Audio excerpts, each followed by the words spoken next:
সারাদিনের খুঁটিনাটি যতটা পারি তোমাদের সাথে শেয়ার করি। সকাল থেকে উঠে সকালে যে আমি ঘুম থেকে উঠি আমি অনেকটা লেটে উঠি, কারণ আমি সকালে মর্নিংয়ে ওঠাটা প্রায় 1 বছরের ওপরে হয়ে গেল, আমি আর পারি না। চেষ্টা অনেকটাই করি, কিন্তু সেই কষ্টটা কাউকে বলে বোঝাতে পারবো না।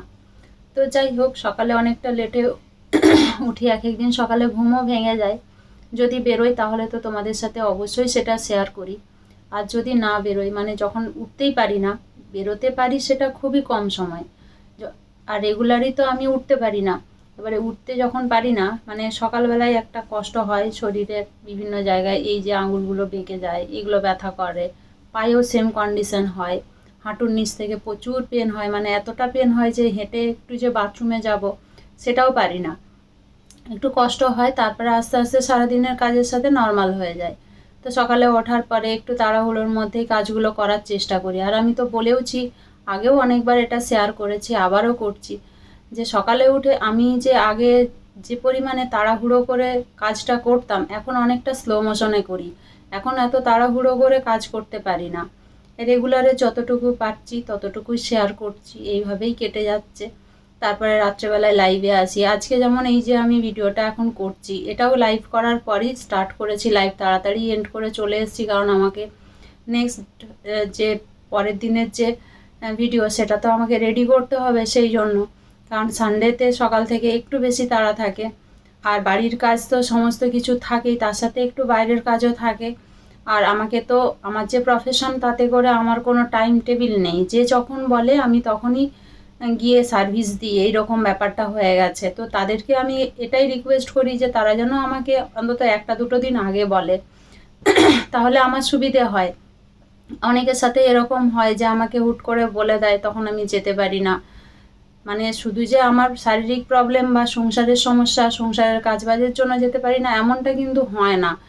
অনেক সময় হয় অনেকেই সেই টাইমটা দিয়ে দেয়, এবারে সেই একই টাইমে কেউ যদি আবার ডাকে, তখন আরেকজনকে তো আমি সেই টাইমটা দিতে পারি না, এরকম অসুবিধা হয়ে থাকে। এই কদিন আগে যেমন একটা সমস্যা খুব ভালোভাবেই হয়েছে, ভালোভাবে বলতে আমি আমার দোষটা কি জানি না, আর আমি সেই কমেন্টগুলো শেয়ারও করে দেবো, যেটা আমার সত্যি খুব খারাপ লেগেছে।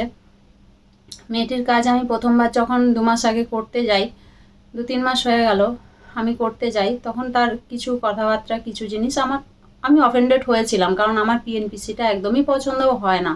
তবু ক্লায়েন্ট তো কিছু বলতে পারি না, কাজ করে চলে এসেছি। নেক্সট সে আমায় ডাকে, তখনও যাই, তাকে সার্ভিস দিয়ে আসি। তারপরে 15 দিন আগে যেটা হয়, যে সে আমায় কালারের জন্য বলে, আমি তাকে বললাম করে দেবো। তো আমি মার্কেটে আজকে এইভাবে যে আমি ভিডিওতে বলছি, তার মানে এই নয় যে আমি বলার কথা বলে দিচ্ছি। আমি মার্কেটের থেকে অনেকটা কম রেট নিয়ে কাজ করি। কম রেট নিয়ে কাজ করি এটা নয় যে যা তা সার্ভিস দিয়ে আসি। বাড়িতে গিয়ে যত্ন সহকারে কাজ করে আসি, আর সবটারই সাথেই, সব ক্লায়েন্টের সাথেই একটা কোঅপারেট করি, আর একটা অ্যাডজাস্টমেন্ট বজায় রাখি। কাউকে কোনোভাবে আমি ইরিটেট করি না, কাউকে কোনোভাবে তাড়াহুড়ো করে করে দিয়ে চলে আসি, এটা করি না। আমার অনেক সমস্যা হয়, কিন্তু আমি কারোর সাথে সেটা শেয়ার করি না। অনেক সময় অনেক রাত হয়ে যায় ফিরতে, রাস্তায় আমি টোটো পাই না, অটো পাই না, অনেক অসুবিধার মধ্যেই পড়তে হয়। কাছাকাছি যেগুলো হয় সেগুলোতে আমার অসুবিধা হয় না, যেগুলো অনেকটা লং ডিস্টেন্স হয় সেখানে তো অসুবিধা হয়েই থাকে। তো যাই হোক, আমি আমার সমস্যা কোনো দিনই কাউকে বলি না, কোনো ক্লায়েন্টকে। কিন্তু ইদানিং এই কদিন আগে আমাকে একজন কালারের জন্য বলে, যে যার কাছে আমি এর আগেও 2বার কাজ করেছি। তো যাই হোক, অভিজ্ঞতাটা মোটেই ভালো ছিল না। কিন্তু যেহেতু এই প্রফেশনে রয়েছি, যে কোনো প্রফেশনে থাকলে কিছুটা সাইলেন্ট থাকতে হয়, মেনে নিতে হয়, খারাপ ভালো সব কিছুটাই মেনে নিতে হয়। তো সেইভাবেই আমিও কাজ করেছি। কিন্তু সে 15 দিন আগে আমাকে কালারের কথা যখন বলে, আমি রেট জানাই, তাকে বলি করে দেবো। কিন্তু তারপরে সে আমাকে বারংবার শুধু উত্তেজিত করা একটা ওয়ার্ড থাকে না, যে মানুষের পায়ে পা লাগিয়ে অশান্তি করব, ঝগড়া করবো, বা তাকে উত্তেজিত করব। আমি মানুষটা খুবই ঠান্ডা প্রকৃতির, আমি কারোর সাথে ঝগড়াঝাটিতে যাই না, কারোর সাথে কোনো রকম কথাবার্তায় যাই না। আমার প্রবলেম হলে আমি সাইলেন্ট থাকাটা বেশি পছন্দ করি, কারণ আমার মুখ লাগানোটা একদমই পছন্দ নয়। তো সব কিছু ঠিক হলো, তারপরে সে বারংবার আমাকে উত্তেজিত করার চেষ্টা করে, তুমি পারবে তো করতে, তুমি পারবে তো করতে। আরে ভাই, আমি আজ মানে 17-18 বছর ধরে আমি এই প্রফেশনে রয়েছি। 2009 থেকে আমি এই প্রফেশনে রয়েছি। আমি যে কাজটা করতে পারবো না সেটা মুখের ওপরেই বলে দিই যে আমি পারবো না। আমি কারো টাকা পয়সা নিয়ে খেলা করি না, আর কারো সময় নিয়েও খেলা করি না, কারণ এই দুটোর মূল্য আমার কাছে অনেক বেশি। আমি মধ্যবিত্ত ফ্যামিলি থেকে বিলং করি, তো তাই আমার কাছে টাকাটাও যেমন ইম্পর্টেন্ট, সময়টাও সেরকম দামি। তো আমি কখনো কারো এগুলো নিয়ে খেলা করি না। সে যখন বারংবার আমাকে উত্তেজিত করার চেষ্টা করে, উল্টোপাল্টা বলে, পারবে তো করতে, পারবে তো করতে, তখন আমি তাকে বললাম যে আমার সময় হবে না, তুমি অন্য কারো কাছে করে নাও। কারণ আমি ডাইরেক্ট তাকে এটা বলতে পারিনি যে আমি তোমার কাজ করব না, কারণ আমি অফেন্ডেড হয়েছি কিছুদিন ধরে। আমি তাই তাকে কিছু না বলে একটা কথাই বলি যে আমি তোমার কাজ করব না। ইভিন ওর একটা মাইনাস পয়েন্ট কি, সব সূত্র যদি আমি ছেড়েও দিই, একটা মাইনাস পয়েন্ট কি, যে মানে আমার কাছে অন্যের কথা বলা, আমি মানে কত বিউটিশিয়ান ঘাঁটে এর কাছে কাজ করব, তার এই কাজ করে দিলে অন্য কারো কাছে সেটা নিন্দে করব, তারপরে সে করলো, তখন যে যখন কাজ করে তখন সে ভালো, কাজ করে চলে যাওয়ার পরে অন্য কারো কাছে নিন্দে করা, এটা তো খুব খারাপ জিনিস না। এটা আমি আমার যে প্রফেশনে রয়েছি, এতদিন যে মানুষের কাছে যাচ্ছি, কাজ করছি, সেই রেপুটেশনটা নষ্ট করে দিক, সেটা আমি কখনোই চাইবো না। তো সেই কারণে আমি তাকে বললাম যে আমি তোমার কাজ, আমার সময় হবে না, আমি তোমার কাজ করবো না, এটা একবারও বলিনি। আমি বলেছি যে আমার সময় হবে না, তো কিছু মনে করো না, এটাই আমি বলেছি। তারপরে যখন সে আমাকে ফোন করে, তখন আমি তাকে বললাম যে আমি বাইরে আছি, আমি এখন কাজ করব না, আমার হবে না, আমি যদি করি তো আমি ফোন করে জানাবো। হয়ে গেছে এতগুলো দিন। এই 2-3 দিন আগে আমি এতটাই ব্যস্ত ছিলাম, সারাদিনের মধ্যে আমার একদমই সময় কুলোচ্ছিল না হোয়াটসঅ্যাপে মেসেজ বা মেসেঞ্জারের মেসেজ, কোনো কিছুরই রিপ্লাই আমি সেভাবে করে উঠতে পারছিলাম না। তো সেখান থেকে আমি সে আমাকে মেসেজ করেছে হোয়াটসঅ্যাপে, তো আমি কোনো রকম রিপ্লাই করতে পারিনি। সেই দিনটা আমি খুবই ব্যস্ততার মধ্যে ছিলাম। তো মেসেজটা আমি দেখেছি, তার হোয়াটসঅ্যাপে যে মেসেজ করেছে সেটা আমি দেখেছি, আর আমি এটাও ভেবেছিলাম যে ঠিক আছে, আমি এতটা টায়ার্ড ছিলাম, রাতের কোনো রিপ্লাই না করে আমি বললাম সকালে তাকে রিপ্লাই করবো, এটা আমি ভেবে রেখেছি। দেন সকাল থেকে সে যেভাবে কথা বলে, সেগুলো আমি স্ক্রিনশট সবই শেয়ার করে দেবো তোমাদের সাথে, তোমরা নিজেরা দেখে বলবে। আমি একটা ওয়ার্ড ইউজ করিনি, আমি জাস্ট তার কমেন্টগুলো দেখে গেছি, তারপরে সে ডিলিট করে দিয়েছে। এর আগেও সে আমাকে উল্টোপাল্টা কথা বলেছে, বলে ডিলিট করে দিয়েছে, আবারও এটা করলো। তো এর আগে যেটা করেছিল, মানে এই যে 15 দিন আগে যে আমাকে কালার নিয়ে বলেছিল, আমি তখন কমেন্টগুলো, ও ভেবেছে আমার কাছে শো হয়নি বা আমি পড়তে পারিনি, কিন্তু আমি কমেন্টগুলো পড়েছি, ও ডিলিট করে দিয়েছে। আমি কোনো রকম রেসপন্স সেদিনও করিনি। আর এই কাল পরশু করে যে আমাকে কমেন্টগুলো করেছে, আমি তারও কোনো রেসপন্স করিনি। তো রেসপন্স না করার দরুন সে আবার আমাকে কল করে প্রচুর বিরক্ত করেছে, কিন্তু আমি কলও রিসিভ করিনি। জানি না আমি কতটা ঠিক বা কতটা ভুল, কিন্তু আমার যেটা মনে হয়েছে যে কি বলতো, তোমার গলার আওয়াজ যত বেশি হোক না কেন, তুমি কুকুরের সাথে টেক্কা দিতে পারবে না। ওদের গলার ভয়েস অনেক বেশি, কুকুরের যে কাজ বা ওদের যে চিৎকার করার ক্ষমতাটা, সেটা কোনো মানুষের থাকে না। তাই আমি কোনোভাবে কোনো রকম রেসপন্স না করে চুপ করে গেছি। আমার এটা খুবই খারাপ লেগেছে। এই ভিডিওটা আমার আমার ইউটিউবে অনেক ক্লায়েন্টই আমার আছেন, বা অনেকেই আমার ভিডিও দেখেন। তো আমি সবাইকেই একটা রিকোয়েস্ট করি, বিউটিশিয়ান মানে মানে যে কোনো বিউটিশিয়ান, সে পার্লারে সার্ভিস দিক বা বাড়িতে গিয়ে সার্ভিস দিক, বিউটিশিয়ান মানে সে একদমই এরকম না যে তাকে যা ইচ্ছে বলা যায়, যখন ইচ্ছে বলা যায়, পরের কাছে গিয়ে নিন্দে করা যায়। অবভিয়াসলি কোনো বিউটিশিয়ান যদি এরকম হয়ে থাকে যে তোমাকে ঠকিয়েছে, তোমার খারাপ কাজ করেছে, তোমাকে ক্ষতিগ্রস্ত তুমি তার দ্বারা, তখন তুমি তাকে গিয়ে বলো, তাকে গিয়ে তুমি স্টেপ নিতেই পারো, ক্লেম করতেই পারো। আদারওয়াইজ কাউকে কিছু বলার মতো অধিকার কেউ দেয়নি। এখন প্রত্যেকেরই বাঁচার স্বাধীনতা রয়েছে, ঠিক আছে? তাই উল্টোপাল্টা কথা তো আমি একদমই টলারেট করিনি, আমি সাইলেন্ট থেকেছি। দ্বিতীয়বার যদি আমায় কিছু বলে বা আমাকে নিয়ে কোনো জায়গায় কোনো কথা শুনতে হয়, সেদিন আমি তো আর সাইলেন্ট থাকবো না, কারণ সবারই তো একটা সহ্যের ক্ষমতা থাকে।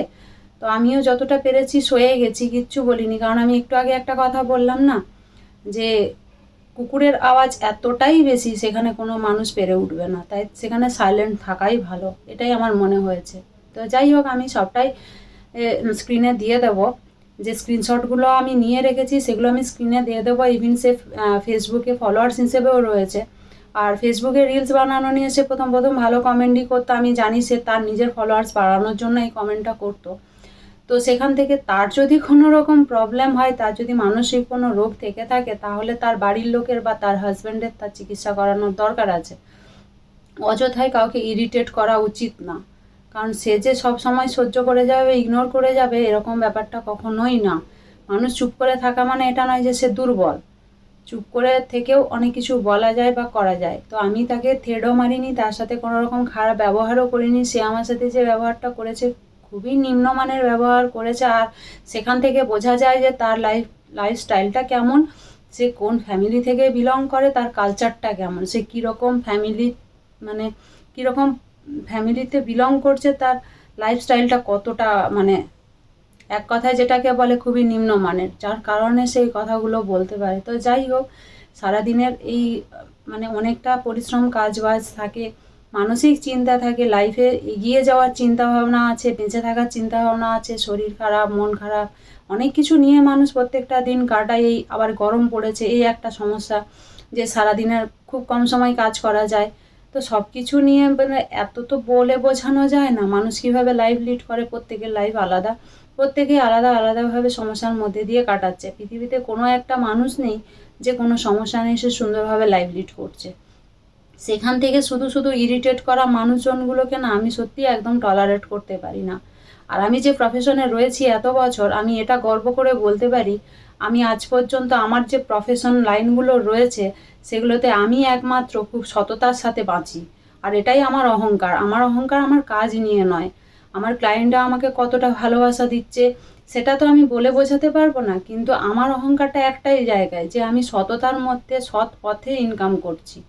আমি কোনো নোংরা পথ ধরে ইনকাম করিনি, কাউকে কখনো ঠকাইনি, কারো কোনো ক্ষতি করিনি আমি।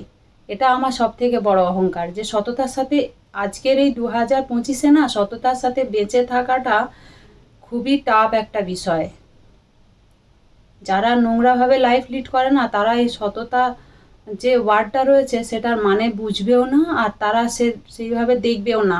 যে চোর না, সে 5 জনকে চোর হিসেবেই দেখে। তাই যে মেয়েরা নোংরা লাইফ লিড করে না, নোংরা মানে তো আমি আর বোঝাতে পারবো কি না জানি না, বা বুঝতে পারবে কজন জানি না। অতি নোংরা মানে তার থেকে নিচে নামা যায় না, এতটাই নিচে নামা মেয়েরা যারা আছে না, তারা না সব মেয়েদেরকে সেই একটা ট্যাগ লাগিয়ে দিতে চায়, কিন্তু এতটা সোজা না যে সে আমাকে লাগাতে পারবে। তো যাই হোক, আমি কীরকম লাইফ লিড করছি সেটা যে আজ সবারই মাঝে বলছি, সেটা যেমন ক্ষমতা রাখি, তেমন এই যে ভিডিওটা যারা দেখবে তাদের কিছু অংশ মানুষ আমাকে খুব কাছ থেকে দেখেছে, কিছু অংশ মানুষ আমাকে খুব ভালোভাবে চেনে। তারা অন্তত মিথ্যে কমেন্ট করতে আসবে না, বা তারা যদি আমার ভিডিওটা দেখে তারা এটুকু বলবে যে হ্যাঁ পায়েল কীরকম লাইফ লিড করে। এটা আমার সত্যি অহংকার, যে আমি সততার সাথে একটা পবিত্র জীবনযাপন করছি, আর সেখানে ওই নোংরা আমি একদমই টলারেট করি না। আমি মানে নিজে পরিষ্কার থাকা পছন্দ করি, বাড়িঘর দ্বার পরিষ্কার রাখা পছন্দ করি, আর আমার লাইফটাকেও আমি পরিষ্কার রেখেছি। যারা নোংরা ঘাঁটতে বা নোংরা থাকতে পছন্দ করে তাদের জন্য ওটাই ঠিক আছে। তোমাদের সাথে সবটাই শেয়ার করি বলে আজকে এটাও শেয়ার করলাম। ভালো অভিজ্ঞতা যেমন শেয়ার করি, খারাপ অভিজ্ঞতাও তেমন শেয়ার করি। আমার এই প্রফেশনে একটা খারাপ অভিজ্ঞতা ছিল, সেটা আমি আর তুলে ধরতে চাই না, হয়তো তোমাদের সাথে শেয়ার করেছি। আরেকটা মানুষ, যে মানুষটা আমাকে ভুল বুঝে 8 মাস আমার সাথে কোনো রকম যোগাযোগ না রাখার পরে আবার ফিরে এসছেন, সেই মানুষটা নিজের ভুল বুঝতে পেরেছেন, যে আমি কোনো ভুল কাজ করিনি বা আমার কোনো ভুল ছিল না। এটা যে উনি বুঝতে পেরেছেন, এটা আমার কাছে অনেক বড় পাওয়া। আর আমার কাছে যত ক্লায়েন্ট আছে না, প্রত্যেকের কাছ থেকে আমি প্রচুর পরিমাণে ভালোবাসা পাই, আর প্রত্যেকটা ক্লায়েন্ট আমার খুবই ভালো। আর এক একজন তো এমনই রয়েছে যাদের কাছে আমার নিজের মনেই হয় না যে আমি কোনো ক্লায়েন্টের বাড়িতে গেছি বা আমি কাজ করছি। তাদেরকে আমি এতটাই ভালোবাসি আর এতটাই নিজের বলে মনে হয়।